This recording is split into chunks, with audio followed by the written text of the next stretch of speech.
All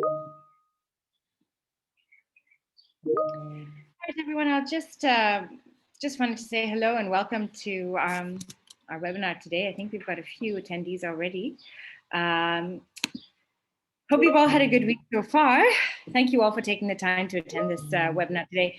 My name is Pooja Sardana, and I'm the host of this incredibly exciting panel discussion that we're going to have today about women and talking to women about women for women. You guys might not be aware, but it's actually Women's History Month this month. And we just celebrated Women's Day, International Women's Day, on the 8th of March. And Women's Month has actually been around for over 34 years.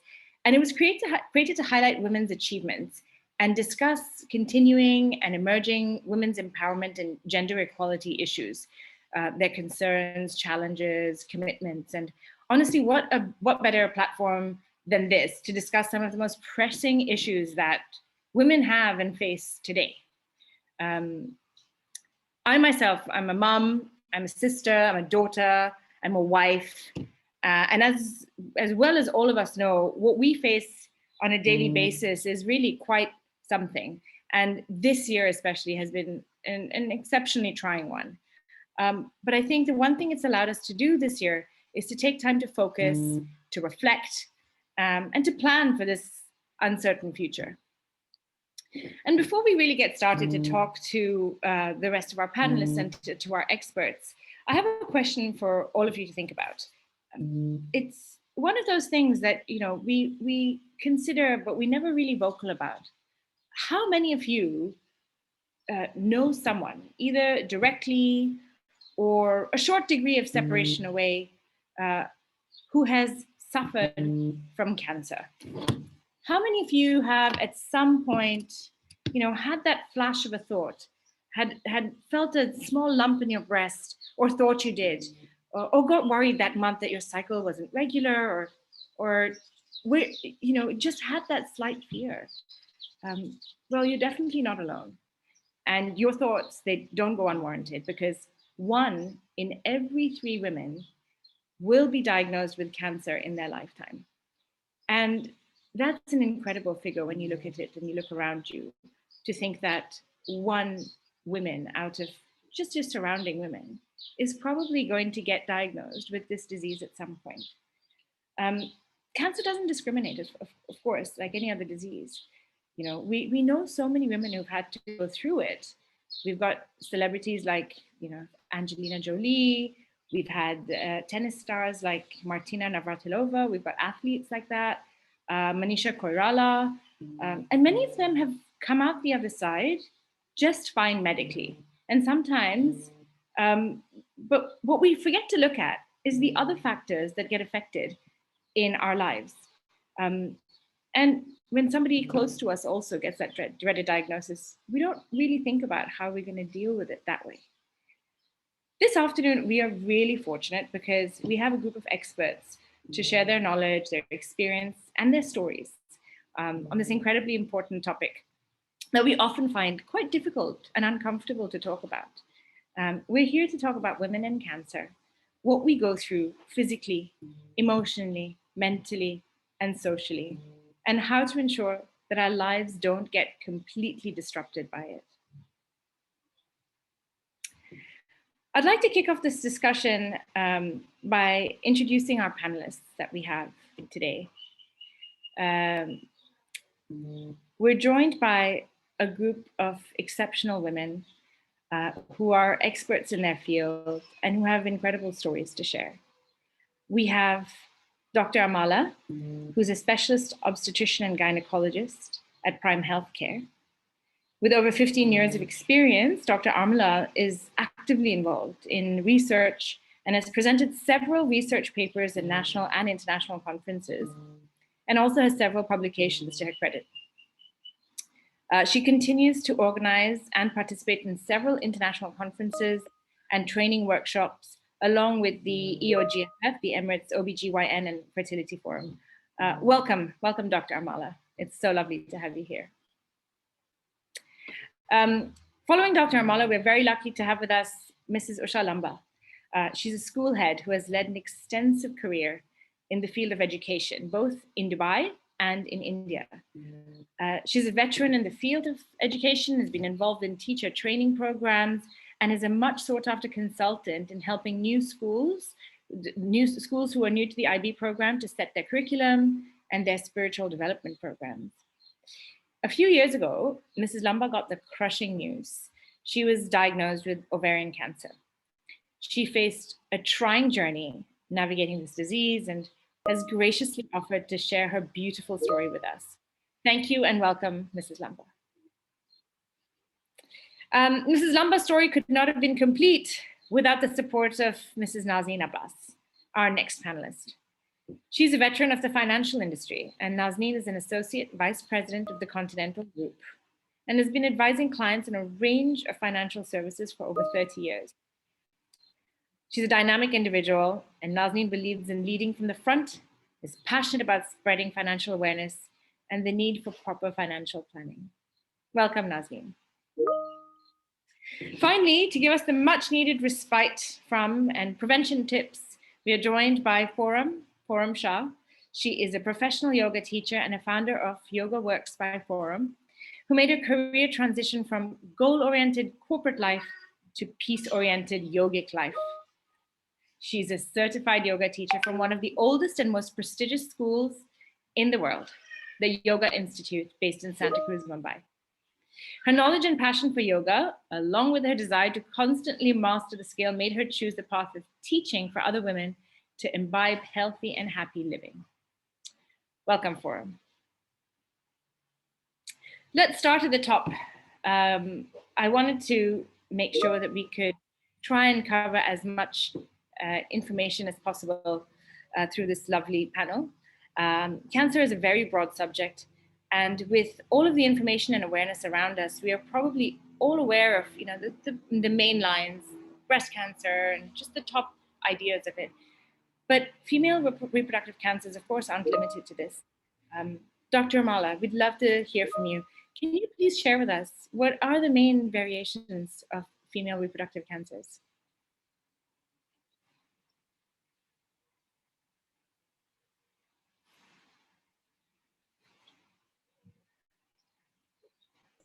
Hi, everyone. Sorry, Dr. Amak urgently got pulled into a meeting with a patient, a medical crisis. She'll be joining us a little later.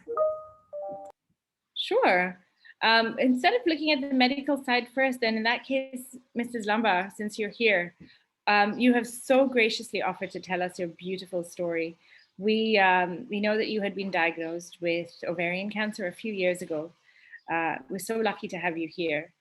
And it would be great if you could share your story with us, both from what you went through physically and, of course, what happened in your life in every other sense of the word.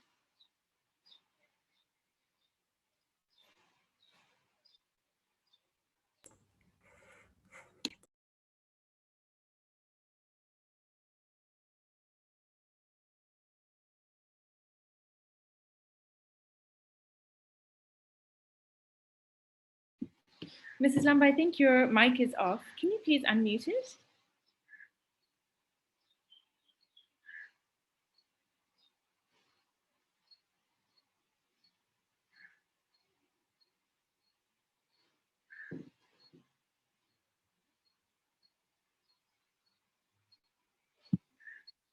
Yes. Am I okay? Can you hear me now? Okay. Yes, we can. Great. So once again, hello. I was 62 and my story started in 2013, the summer that we were traveling to Switzerland, and I had some issues, but I decided not to have it checked because I wanted to carry on with my holiday. 2 years later, the symptoms reappeared, and I thought it was high time I went and met with a doctor. I didn't think it was anything serious because I was hale and hearty, just feeling a little tired. And I thought that was because I was working very hard.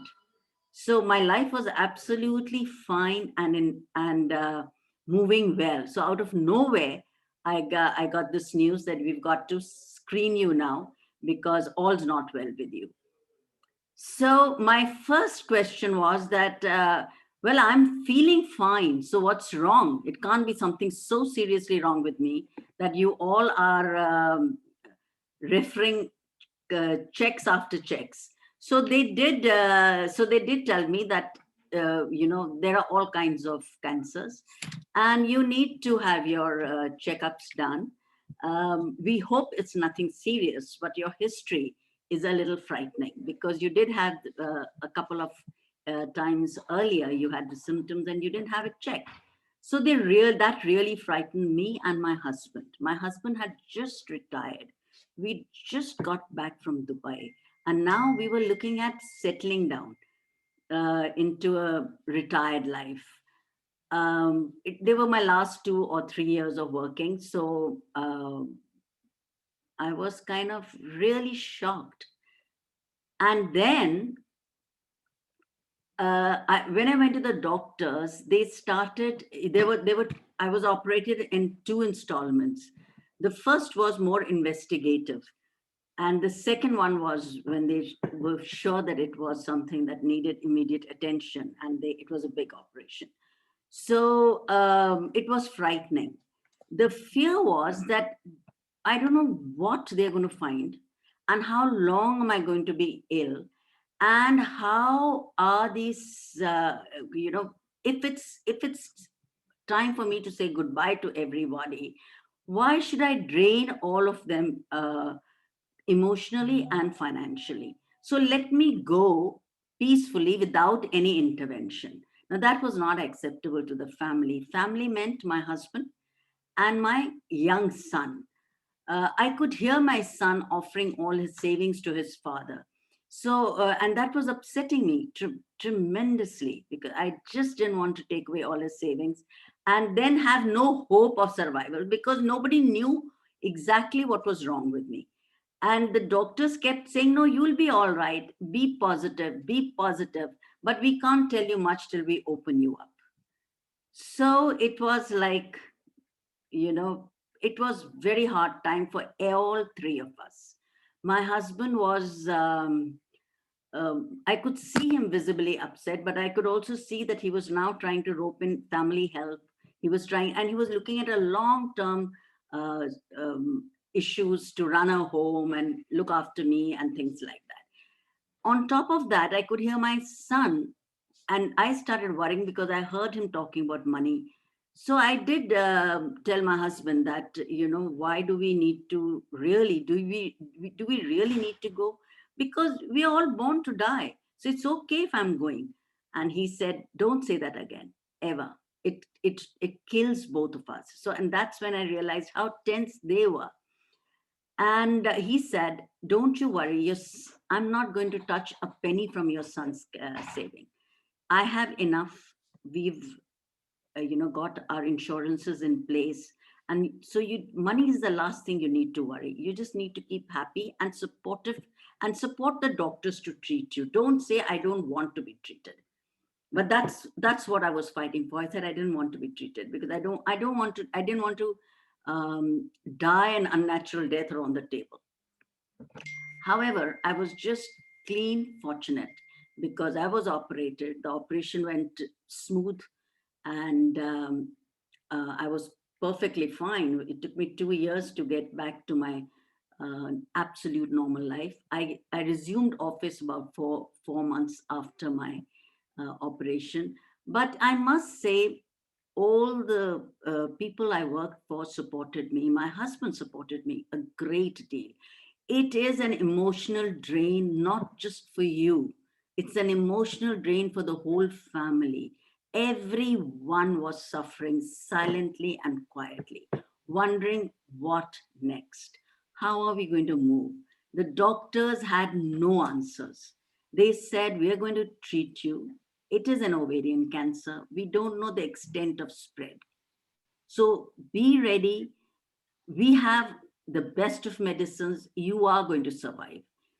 Luckily, when they opened me up, it was a kind of cancer which grows slowly. So it was still contained in the ovary. So I really came scot-free. However, I would tell all my viewers who are listening to me right now, please make sure you have your insurances in place. That's one of the biggest issues, because you do not know how much it's going to cost. You do not know how long the treatment is going to last.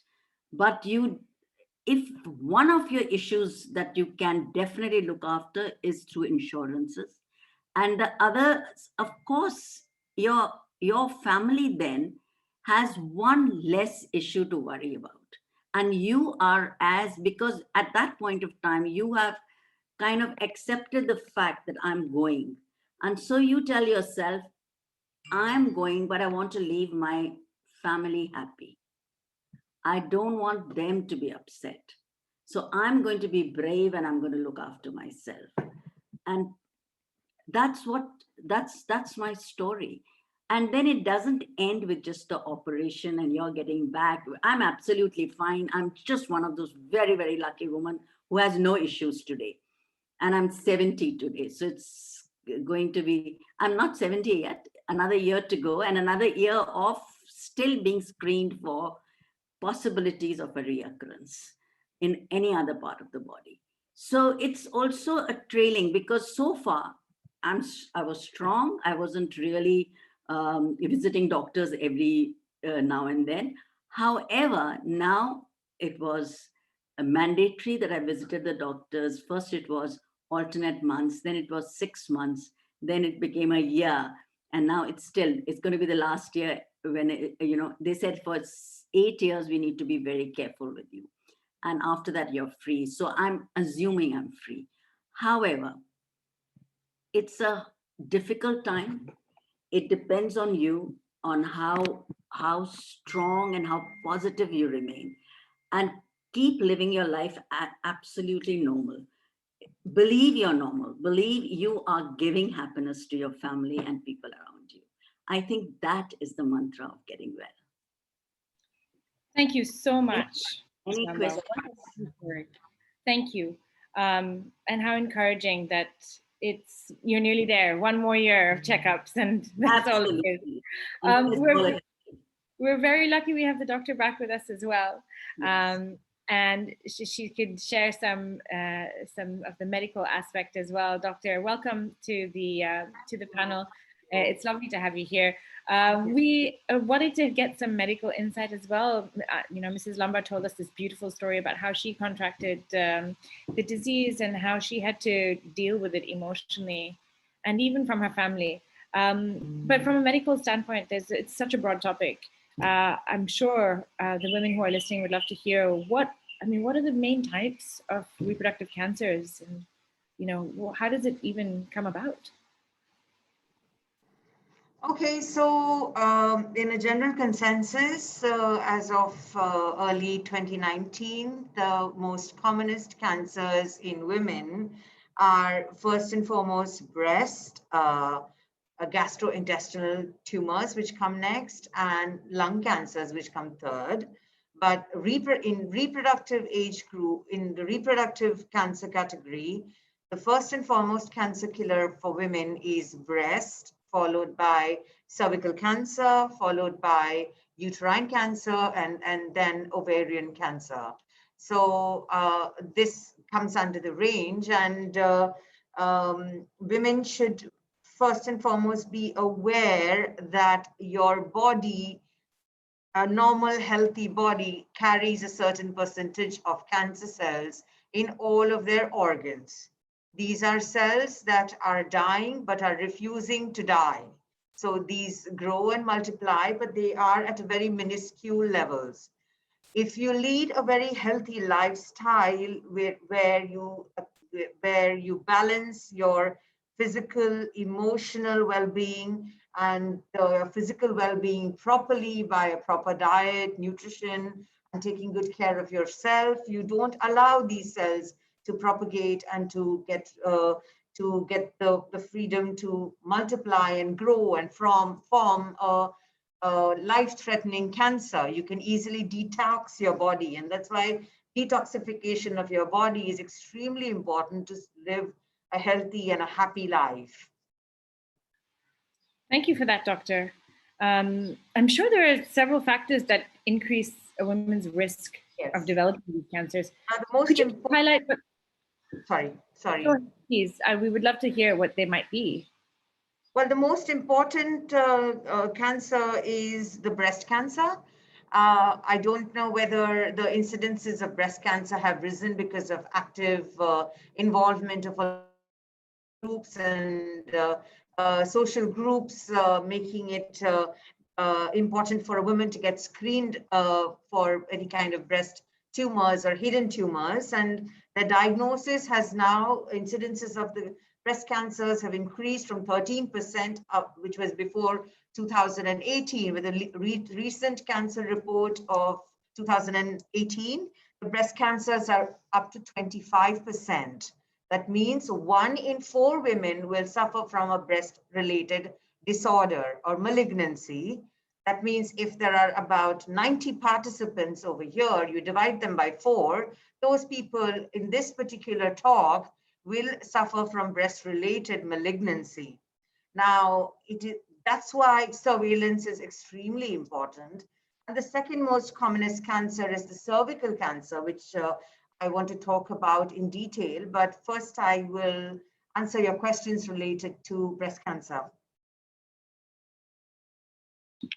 We have a question that was pulled in asking how much like genetics and hereditary issues affect getting cancer or your risk of being diagnosed with cancer. Could you help us massive, with that? massive. So yes, cancer, some of the cancers are hereditary, and breast cancer happens to be one of them. The overall lifetime risk of a woman who does not have any genetic history of developing breast cancer is about 13%. But if she has a particular genetic mutation, which we call as the BRCA gene mutation, where there are 2 kinds of variants of these mutations, BRCA1 and BRCA2, this woman who's got a BRCA1 mutation will have a lifetime risk of developing breast cancer up to 60 to 85%, and a lifetime risk of developing ovarian cancer up to 40 to 60%, all after the age of 40. If she has a BRCA2 gene mutation, then she will have a lifetime overall risk of developing breast cancer from 45 to 85%, and a lifetime risk of developing ovarian malignancies to 10 to 30%, with the risk increasing after mid-40s. So yes, breast cancer some of the breast cancers are hereditary, correct. And outside of hereditary issues, what are the other ways that increases the risk of contracting the disease?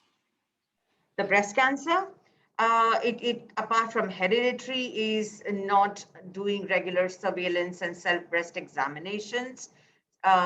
Benign lesions like cysts or fibroadenomas that develop into cancerous lesions later on if they are left alone and not if the patient hasn't undergone any kind of surveillance for them. So that is a very high risk of not taking care of your body and not getting surveillance done regularly can predispose you to cancers much more early. And these cancers pop up sometimes if you've not taken care of yourself and not done a regular breast examination or don't do self-breast examinations. The chances of this cancer popping up to an advanced stage where you start getting symptoms are quite high. So that's why early surveillance, pickup, 3 yearly mammograms and yearly breast scans are of utmost importance. And outside of breast cancer, the other bigger types that you had been talking about, ovarian cancers and the other reproductive cancers that are around. What else should we be doing to monitor this regularly? How can we figure it out? Cervical cancer is one very important. It actually overtook uterine cancers about 5 to 7 years ago when we identified the actual cause behind cervical cancer. 99.99% of cervical cancers are formed because of sexual contact by a virus called HPV. The human papillomavirus is transmitted purely sexually from to women, and it affects the cervix and causes cervical cancer. Now, the problem with cervix is that it is poorly innervated with nerves. So oftentimes women feel symptoms of cervical cancer. That means the cancer is already spread to the neighboring organs and they come with symptoms. So the only way to treat cervical cancer or to prevent or to treat cervical cancer is to prevent it. And prevention is two types. The primary prevention is vaccinating yourself and your daughters with the human papillomavirus vaccine, and also by doing 3-yearly pap smears if you are under the age of 53, and 5-yearly pap smears if you're above the age of 54. Thank you so much, Doctor. That's a lot of excellent information. Something that I guess we all need to keep in mind. It's we keep forgetting or pushing off that we need to do these checkups, but it is becoming more and more, increasingly more important, as you were saying. We have another poll coming up right now for our attendees about medical insurance, that whether it covers cancer treatment or not. And we would love if you could participate, please, to let us know what you think. Doctor, once again, thank you very much for this information. It's been very insightful. We've also heard from Mrs. Lamba about her story, about the emotional side of it. And you know, it's not just, of course, what cancer does to your body, but it's also what it does to your life in a whole. And Mrs. Lamba was supported very, very strongly by Nazneen. And Nazneen was able to give Mrs. Lamba a support that you wouldn't have thought of in terms of, you know, when you think of a disease like this, not just a medical support, but not even just being there as a friend, but taking care of something that she didn't have to worry about and could just focus on getting better. Nazneen, we'd love to hear from you on how you were such an integral part of Mrs. Lamba's story. Yeah, hi everyone. You know what I'd like to begin with, and just go back to what Pooja said right in the beginning. You know, who amongst us is not really gone through this scare? Frankly, all women, you know, there is a thought or a scare, or we may have actually gone through a biopsy or something. You know, we have observed might be a lump, unusual pain, discomfort. And what do we tend to do? Spotting also, like Usha put it very nicely. She was on a holiday, she started spotting and she just wanted to put it behind her. No, it can't be wrong, which is, we are all guilty. I'm sure we are all guilty of the same thing. You know, what has changed nowadays is, okay, when I would talk of the senior people like myself, when we were in the 60s, we as children played games. Like we played teacher, we played doctor, right? We used to play those sort of games. We never ever thought that household names like this would come up. Like my kids nowadays, of course, if they have any time out of PlayStation, then they're playing something else, if it's not Mario Brothers or something else, but they're not playing these games. My 5-year-old grandson comes to me the other day and says, give me a Band-Aid. I'm having a heart attack. Yeah, how do they know of these things? Or I would say my mother, who's almost 90, it's incontinence and she's calling it, I think I'm going to have my kidneys failed and I need dialysis. So these are words that have become household names today. You know, things have changed. No longer people talk of a cough and cold. These have become household names. And how many of us are guilty of pushing this thought behind, knowing that they've become household names, we still are guilty of just pushing the thought away, right? Why don't women set up the next gynac appointment? Why don't we do a calendar date? You know, just something as simple as going to the hairdresser. We will make sure we have taken an appointment at least a couple of weeks ahead. But something like a gynac appointment, which doctor said, you know, how important it is. as the age progresses that we need these checkups, but we tend to put it off, right? I'm just going to read a few things that I've put in here. Why is it you think we women put this away? Mainly, I think most importantly is we women undermine our own selves. We give major importance to the health of the family. You know, whether it's a homemaker or a working woman, we always tend to give ourselves the back. You know, we have put ourselves, our health on the back burner. And we always suffer from a burden that in case, God forbid, should something happen to me, like Usha very well put it, that I do not want to see the family's resources dwindling. They have worked for X number of years.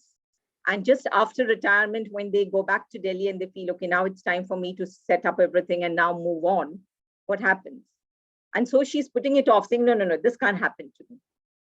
So what are the main reasons, right? One of them is this thing that we really undermine. Secondly, if you ask people, they're saying, I don't think my insurance covers it.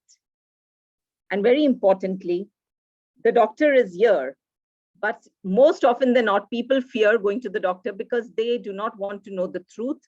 And you hide behind the fact that they will make a mountain out of a molehill.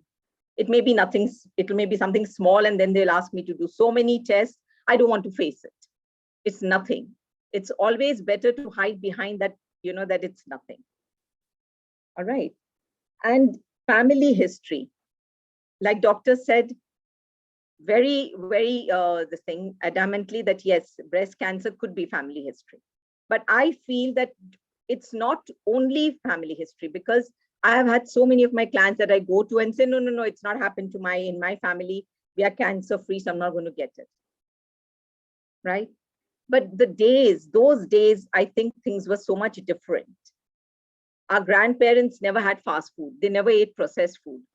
I call my kids the burger kids because they grew up with McDonald's and, you know, this thing, fast food. What about stress? Our grandparents also had equal stress, but their stress was mother-in-law stress, and they always had joint families. You know, our secular families, they create a different impact. So don't just rely on saying that, okay, if it's my family doesn't have it, excuse me, I will not have it. Well, I want to add 2 bits on what Nazneen just said, is that I tell most of my patients that denial is your worst enemy. I mean, I'm going to be fine. Nothing's going to happen to me. I'm absolutely all right. I do my gym, I work out, I exercise, I diet, I eat healthy food, I don't eat junk food. Nothing's going to happen to me. I'm sorry, but something might, and something might be lurking in the corner, and it might just spring up upon you when you least expect it. And this is exactly what happened to my mother, who was diagnosed with gallbladder carcinoma and went through 2.5 years of a very tough and rigid fight. And I lost her in 2015 after 18 chemotherapies and 3 surgeries. And I can't even begin to imagine how devastating it was, because our entire family is a doctor family, and we were not able to help her, because all her life she always believed that she was a workaholic. She was a brilliant obstetrician and gynecologist. She helped bring 4 generations of families into the world. She did a great job. She was a fantastic social worker. She gave socially a lot, and never in her wildest dreams, and she never was unwell till 63 years of age. She lived a beautiful life, and suddenly this thing just springs up, and she gets diagnosed at 63, and we lose her at 65. And 65 is not an age to die. And we as a family did not give up, because all of us, we encouraged our mother to go through all the rigorous treatments that there were. And I also can relate to it as a bereaved member of the family, about how much struggles my mother went through, and she wasn't as lucky as Mrs. Usha Lamba. So this can spring up to you, on you, when you least expect it. So the most that you can do for your own self is to just go for your annual gynecological examinations if you are above the age of 25. gather as much information as possible, throw the denial in the dumpster, and accept what facts your doctor tells you about malignancy, and make sure that you are financially protected and secured to get the right kind of treatment if you need to avail any kind of treatment. A lot of people don't insure themselves, don't go for checkups purely because they are in denial that they will not need this. But that Yes, is really doctor, that's what I was coming to. That is exactly what I was coming to, that how well do people know their medical insurance? Most often than not, medical insurance, I'm talking of the annual regular medical insurance, people take it just because it's become a mandatory, it's by law that they have to take an insurance. And then they will come back to us and say, give me the least possible that I have to pay just so that I can get my visa through, right? How well, my question would be to the people again, a few questions I want to throw up here is, how well do you know your medical insurance? Do you know whether an annual regular checkup is covered under that? Do you know the cover limit? Do you know the network? Do you know the area of cover? And the most important thing is that, under the law by DHA, when I say it's Dubai Health Authorities, the law or the plans that are made mandatory, there is no cover for kidney failure. It's an eye opener for most of us when it comes to saying what? That in case, God forbid, some of us have to need dialysis, it's not covered under the insurance, right? These are the main things that I've always worry about when it comes to medical insurance, that people rely on the medical insurance, fantastic, but have a look and know where you're going. Especially when, a lot of people rely completely on the group medical insurance that they have.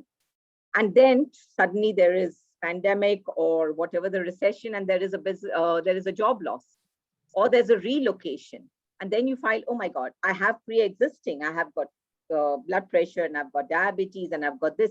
So when they go out individually and try to get a medical insurance, then either they're denied or it's costing too much. So be aware that you have something which supplements what you have. I'm not saying necessarily that you have to supplement only with a medical insurance, right? That's where we as consultants, financial consultants, come in.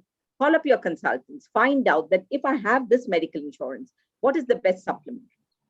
To me today, I would, like when I talk to people and I say, fine, you have a medical insurance, but not sure of like what happened with Usha and Shivlamba when they left.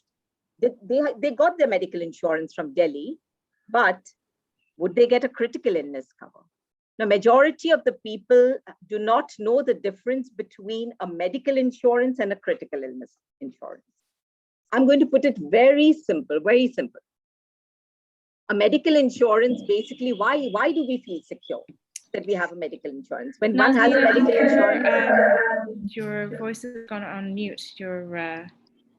No, it's not on mute. Should I come any closer? All right, that's much better, I think. Better? Absolutely, okay. Yes, please. No, like I said, medical insurance, when one takes a medical insurance, we feel we've bought the earth and the moon and we feel secure, I'm medically covered, right? But when we have bought medical insurance, why do we feel safe?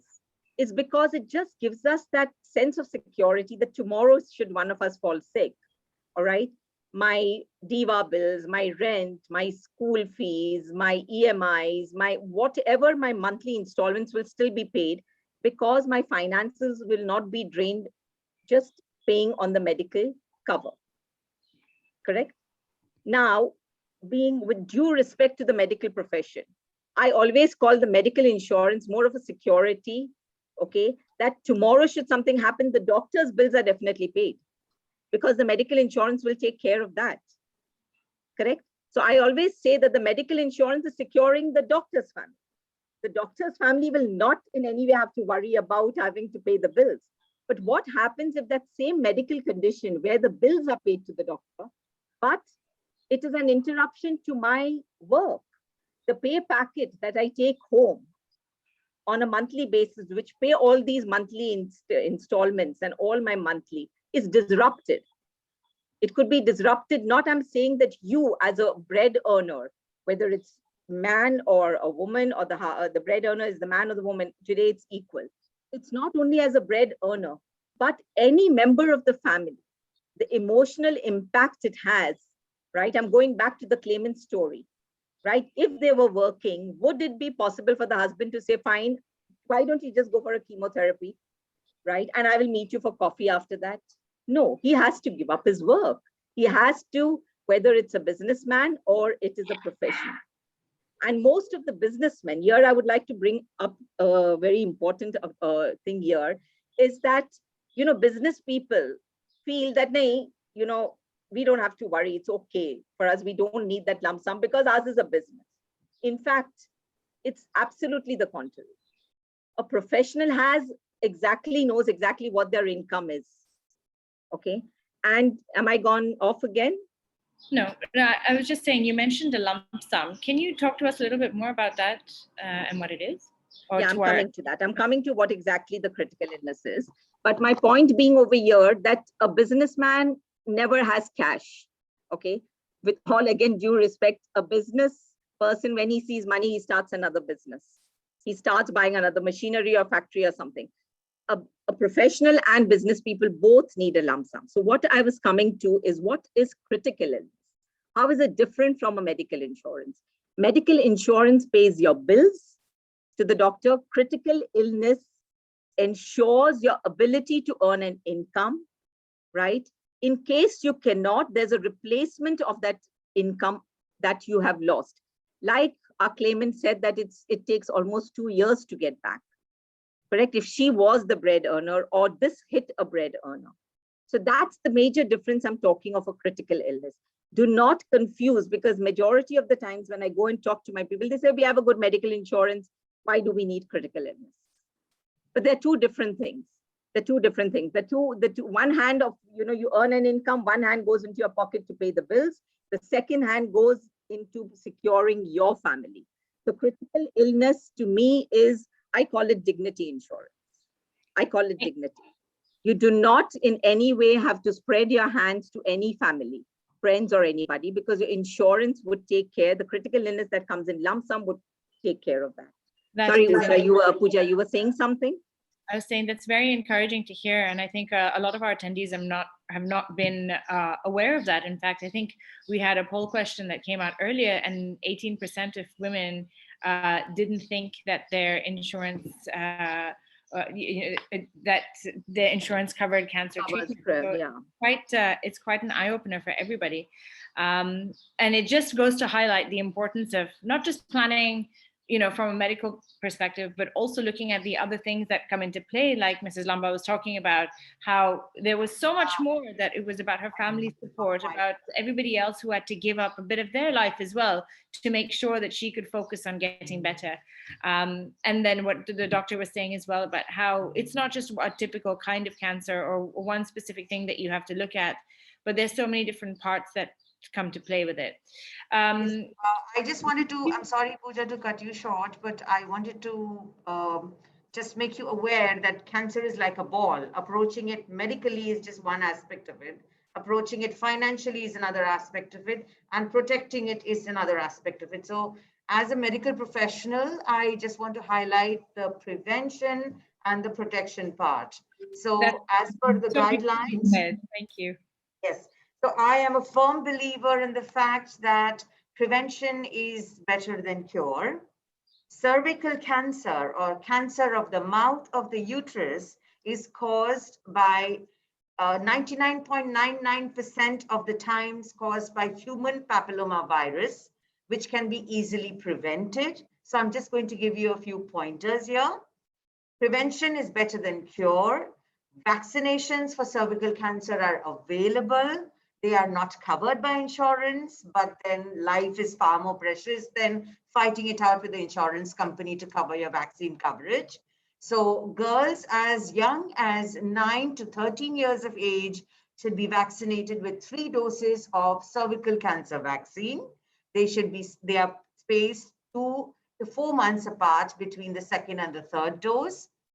Pap smear is the way to detect cervical cancer and early cancerous changes in a woman. Pap smears need to begin by the age of 25, even in a vaccinated girl. The reason is that higher the distance between the vaccination of the girl and the pap smear or exposure to sexual intercourse of that particular individual, the greater is the protection for that girl to not contract HPV virus infections. HPV virus infections also lead to penile cancers in men, oropharyngeal cancers in both women and men. So now we have started vaccinating even young boys from the age of 9 to 13 with 2 doses of the cervical cancer HPV vaccine. It's available in our outlet at Jumeirah Prime. It is available in most of the Prime branches. Please, if you have a son or a daughter between the ages of 9 to 13, do not wait for catastrophe to strike, because I have seen girls as young as 18 and 17 years old coming with a widespread HPV infection and early precancerous lesions of the cervix. Vaccinate your kids, educate them about safe sexual encounters by using condoms, and teach your boys also how to protect themselves and to stop being a vector of HPV viruses from one woman to another. Second point I want to reiterate is that breast cancer can be detected as early for women in their 20s if they have a breast lesion, but you will only know that you have a breast lesion if you do a self-breast examination. This needs to be done once every month after your menstrual cycle is over. And it has to be done in a way that you divide your entire breast tissue, which is a round tissue, into 4 quadrants. So you have 2 upper quadrants and 2 lower quadrants. You palpate with your 3 fingers for any lesions on all the 4 quadrants, including your axilla, which also has an extended breast tissue. If you don't feel a lump and if you are under the age of 40, you don't need to worry.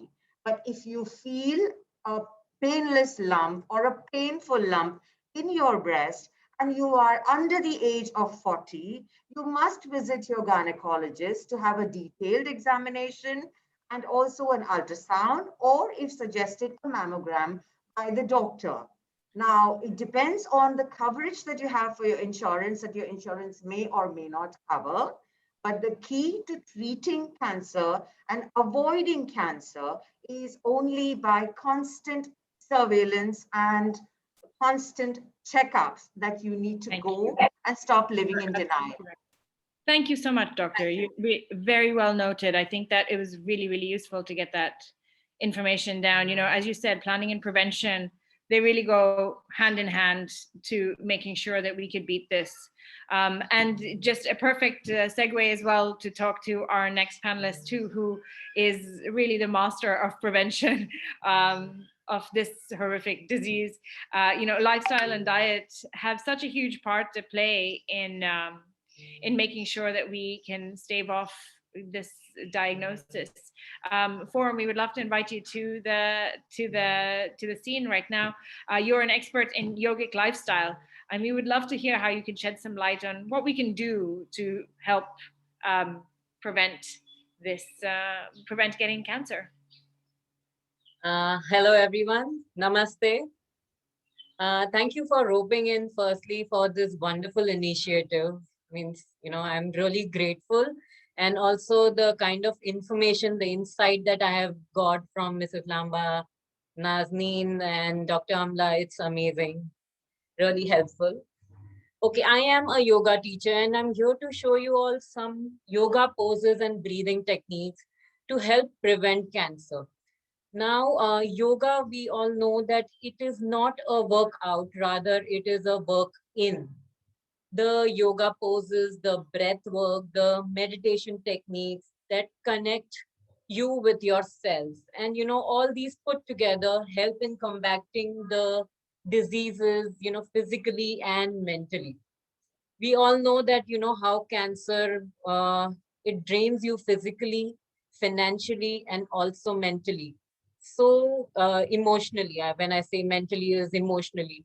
So yoga, I think, really comes and helps in all the aspects, not the financial, but in the physical and the emotional aspects.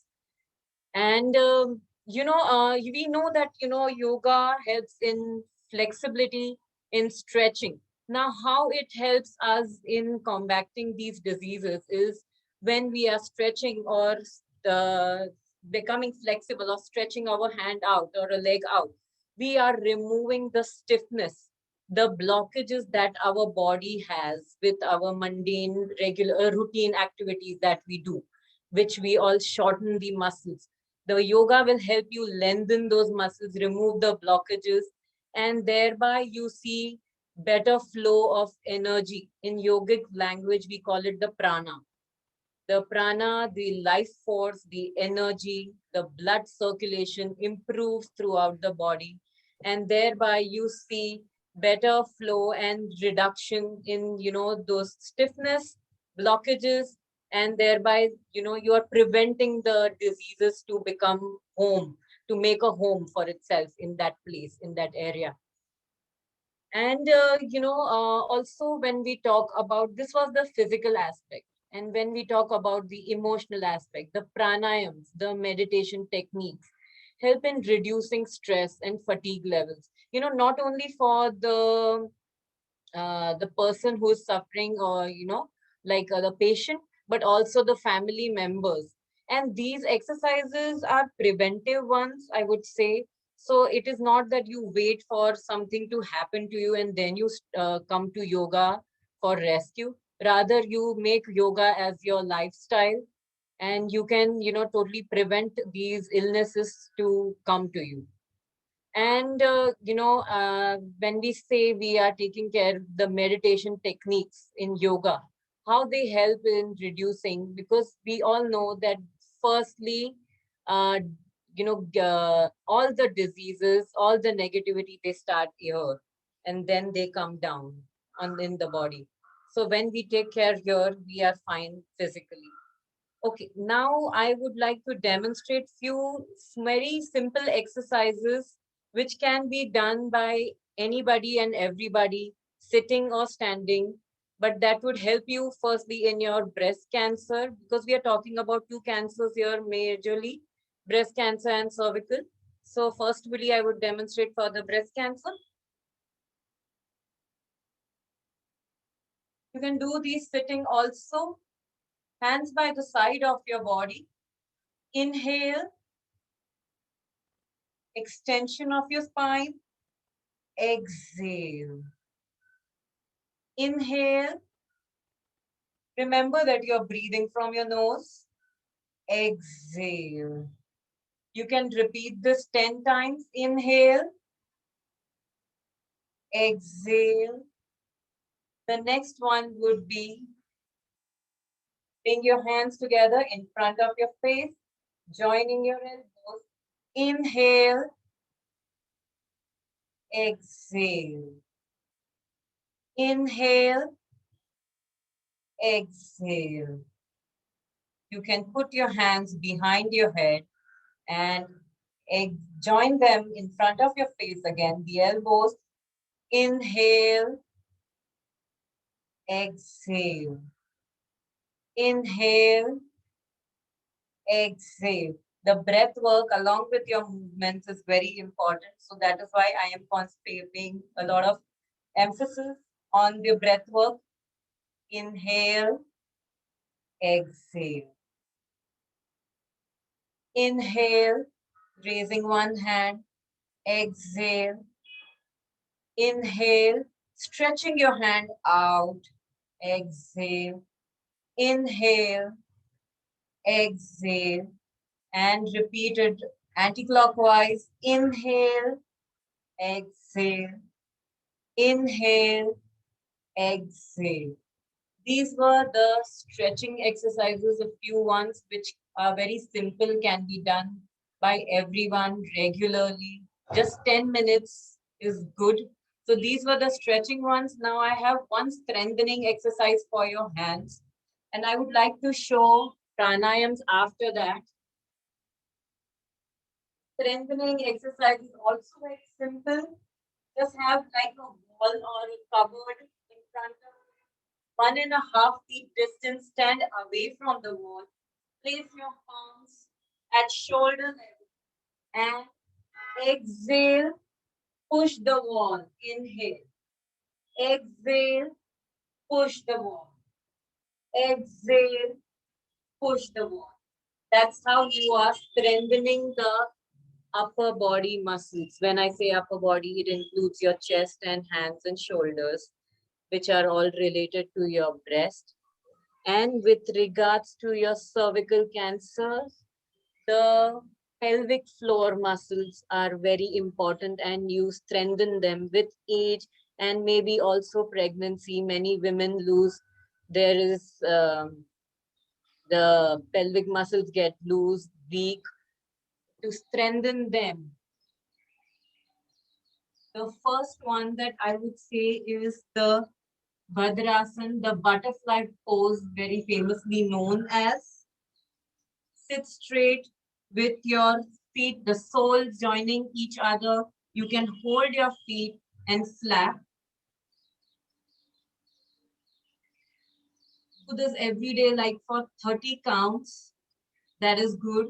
And if you can, inhale, exhaling, bend forward, inhaling, come back. Exhaling, bend forward, inhaling, come back. This is the butterfly pose, very good for your pelvic muscles.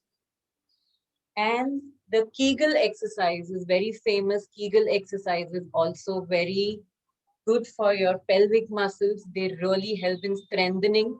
How do you do the Kegel? Are you just when you have the urge to pass your urine and when you hold it back and you pull your muscles up, those are the Kegels. So you pull and you let loose. Again, pull and you let loose. You can do that while cooking, while sitting and working on your laptop. Means anytime you can do these exercises. They're very handy and really helpful. So Thank you. these were the exercises. And should I go ahead with one pranayam? Really, means I have to show them. One pranayam, I need to show them. Please.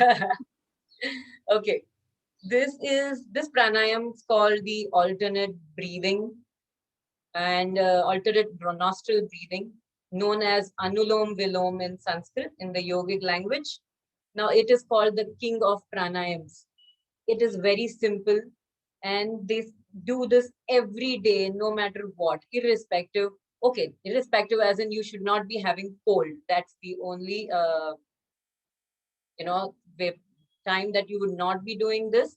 Otherwise, do Anulom Vilom.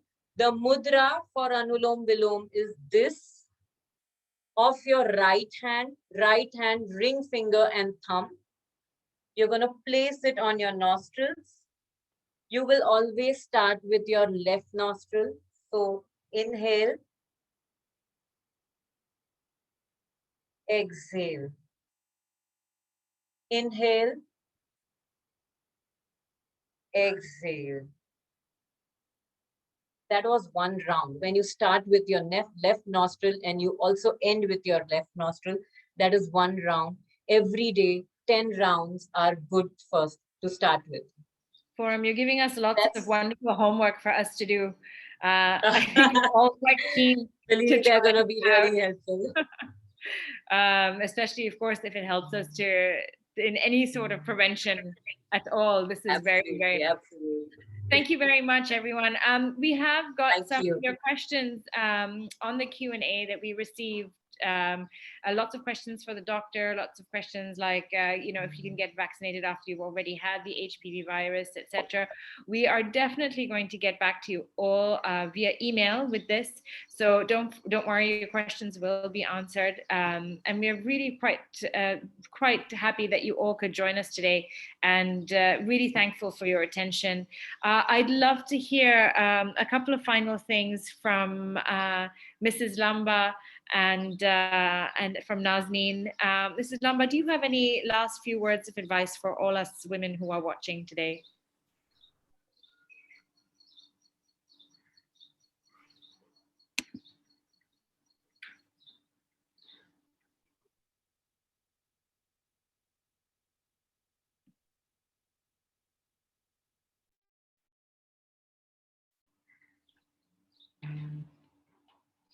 Mrs. Lamba, I think your mic is on mute again, unfortunately. You just have to click on the button to unmute it. Love to hear from you. So Yes. not having any symptoms doesn't mean you're fine. So you need your routine checkups. And I definitely think you need to have one issue out of your kitty, and that is have your insurances for your sake and for the sake of your family. Thank you so much, Mrs. Lamba. Nazneen, do you as well have anything for us to be able to take back home and make sure that we can get all of our ducks in order?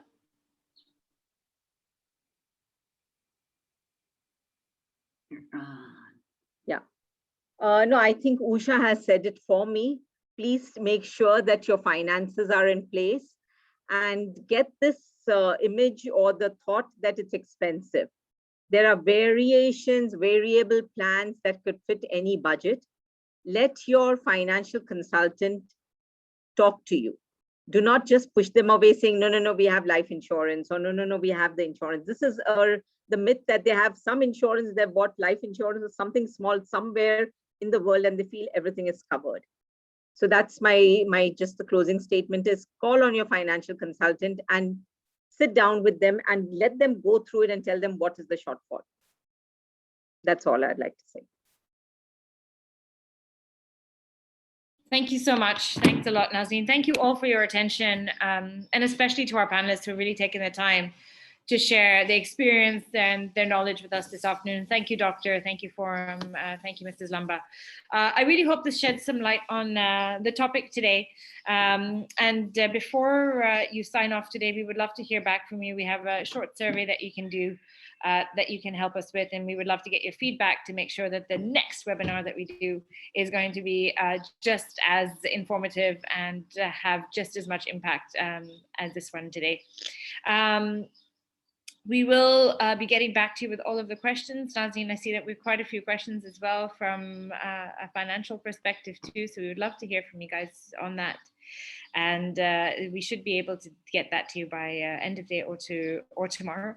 But in the meanwhile, thanks again, everybody. This has been absolutely eye-opening and quite an experience for all of us. Have a great day and stay healthy. Thank you.